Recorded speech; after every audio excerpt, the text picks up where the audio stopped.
چلیں بغیر کسی تاخیر کے سیدھے اپنے آج کے اس تفصیلی جائزے کی طرف چلتے ہیں۔ آج ہم مشہور ناول میں انمول کے ایک بہت ہی خاص اور سچی بات ہے پرانی یادوں سے بھرپور باب کا جائزہ لے رہے ہیں۔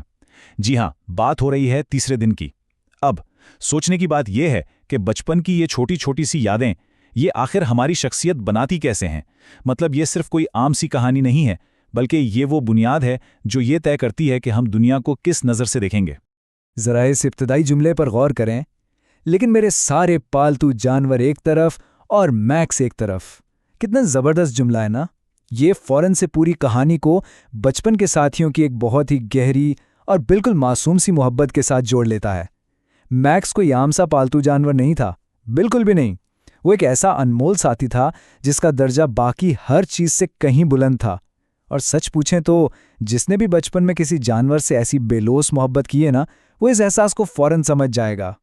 اب اگر ناول کے صفحہ نمبر 34 کو دیکھا جائے تو یہ بظاہر تو محض ایک صفحہ ہے، لیکن اس کے اندر ابتدائی زندگی کے جذباتی اتار چڑھاؤ کا ایک پورا طوفان چھپا ہوا ہے۔ مطلب اسی ایک صفحے پر معصومیت بھی ہے، خوشی بھی، گہرا لگاؤ بھی، اور پھر زندگی کا پہلا تلخ نقصان بھی۔ یہ ہمیں بڑی خوبصورتی سے بتاتا ہے کہ بچپن کے وہ چند لمحے کتنے طویل اور گہرے اثرات چھوڑتے ہیں۔ میکس اور سٹیون، بچپن کے پالتو جانوروں کی کہانی۔ اگر دیکھا جائے تو بچپن میں گھر کا آنگن کسی چڑیا گھر سے کم تھوڑی ہوتا ہے، اور اس کہانی میں بھی ہمیں مختلف جانوروں کی بڑی ہی دلچسپ اور میٹھی یادیں ملتی ہیں۔ یہاں ان دو جانوروں کے درمیان جو تضاد ہے وہ کمال کا ہے۔ ایک طرف تو وہ شاندار اور بے حد پیارا کتا ہے میکس، جو 4 سال کی عمر میں زندگی میں آیا اور اپنی وفاداری سے سب کے دل جیت لیے، اور دوسری طرف ایک بکری کے بچے کی بڑی ہی مزیدار انٹری ہوتی ہے۔ تو ہوا کچھ یوں کہ بھائی اس کا نام سٹیون رکھنا چاہتا تھا، لیکن بڑی بہن نے غلطی سے اسے سن لیا چیف، اور فوراً داد بھی دے دی کہ واہ کتنا شاندار نام ہے۔ یہ بالکل وہی معصوم سی خاندانی غلطیاں ہیں جو ہمیشہ کے لیے یادوں کا حصہ بن جاتی ہیں۔ خاموش کبوتر، ایک انوکھی دوستی۔ ان کھیل کود والے جانوروں سے تھوڑا ہٹ کر بات کریں تو اب ذکر آتا ہے ایک انتہائی منفرد اور بالکل خاموش سے ساتھی کا۔ تو کہانی کچھ یوں ہے کہ والد صاحب ہر بہن بھائی کے لیے ایک ایک کبوتر لے کر آئے۔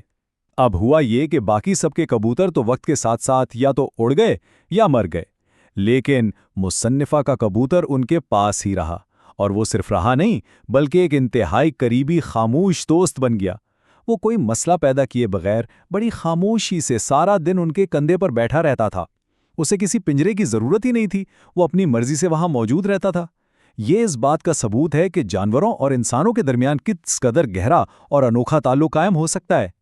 اور یہ بات کتنی حیرت انگیز ہے کہ یہ خاموش دوست رات کے وقت بستر کے سراہنے بنے ہوئے لکڑی کے تاج پر جا کے سو جاتا تھا، بالکل بستر کے تاج کا ایک محافظ بن کر۔ وہیں وہ ساری رات موجود رہتا اور صبح ہوتے ہی دوبارہ کندھے پر آ بیٹھتا۔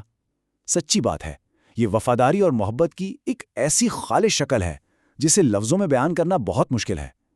ایسی یادیں ذہن پر جو نقوش چھوڑتی ہیں وہ کبھی نہیں مٹتے۔ غیر متوقع چوری، ایک اچانک نقصان۔ خیر، بچپن کی معصومیت ہمیشہ تو برقرار نہیں رہتی نا، اور یہاں کہانی ایک بڑی ہی تلخ حقیقت کی طرف مڑتی ہے جب اعتماد کو زندگی میں پہلی بار ٹھیس پہنچتی ہے۔